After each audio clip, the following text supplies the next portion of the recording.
আরে ভাই, আপনি কি বললেন? আপনি টিকটকার পুলিশ? এই মিয়া, আপনার নিজের সম্মান সম্পর্কে কোনো ধারণা আছে?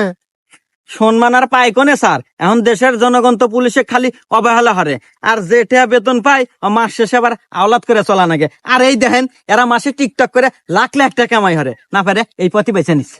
এই মিয়া, টাকা পয়সাই কি সবকিছু? সম্মান একটা দামি জিনিস। এই দেখো তার উদাহরণ, 10 বার কান ধরে উঠবাস করালাম, আবার কি মুরগি ডাউনও দেওয়ালাম। চাইলে তোমাকেও দিতে পারতাম, দেয়নি কেন জানো? কারণ তোমার গায়ে একটা আইনি সম্মানী পোশাক আছে, এই সম্মানের জন্য তুমি বেঁচে গেলা। সরি স্যার, আসলে আমি এতদিন এই বিষয়টা বুঝতে পারি নাই স্যার। আজকে আপনি আমার চোখ কান সবকিছু খুলে দিলেন স্যার। আমি আজকে বুঝতে পারলাম যে সম্মানী ব্যক্তিদের সম্মানী ব্যক্তিরাই সম্মান দেয়। এবারের মতো আমাকে মাফ করে দেন স্যার। আমি আর জীবনে এসব ভুল পথে পাও দেবো না স্যার। Salute sir. স্যার, আমাকে ক্ষমা করে দেন স্যার। আমি মূর্খ মানুষ আজ বুঝতে পারলাম স্যার যে আপনার এই পোশাকের কতটা মূল্য। আমি আপনার সাথে অনেক ভুল বেয়াদবি করছি, অনেক অবহেলা করছি, আমাকে মাফ করে দিন। আর স্যার, আমার মতো মূর্খ মানুষকে আপনি বুঝা দিলেন যে সম্মানীয় ব্যক্তিদের সব জায়গায় সব পরিস্থিতিতে সম্মান সম্মান দেওয়া দেওয়া উচিত। উচিত।